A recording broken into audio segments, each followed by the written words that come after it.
Hi, I'm Whitney Morgan, Hashimoto's coach, gluten-free warrior, and creator of the Thyroid Reboot Method. Now, I've said it 1,000 times, but it bears repeating. If you have Hashimoto's, eliminating gluten from your diet is the single most important thing you can do.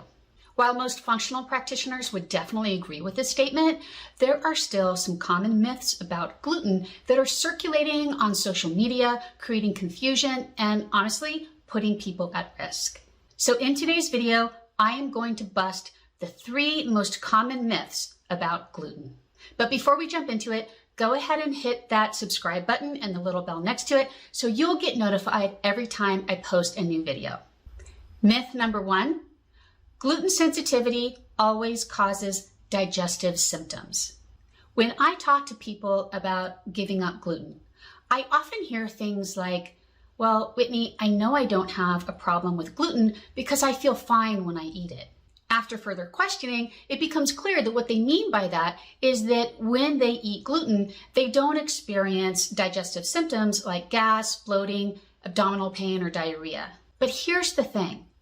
Up to 1/3 of people who are gluten sensitive will never experience digestive symptoms. In fact, the most common symptoms of gluten sensitivity are things like anxiety, panic attacks, depression, brain fog, headaches, and joint pain. Myth number 2, a little gluten every now and then is no big deal. Have you ever heard someone say, I'm mostly gluten-free? Unfortunately, what this means is that they believe that there is some benefit to being 80% or 90% gluten-free, and that occasional cheating is just a brief setback. The reality, however, is that one gluten exposure can set off an inflammatory cascade that lasts for up to 6 months. This is how long it can take for the immune response from a gluten exposure to calm down. Did I just bust a myth for you?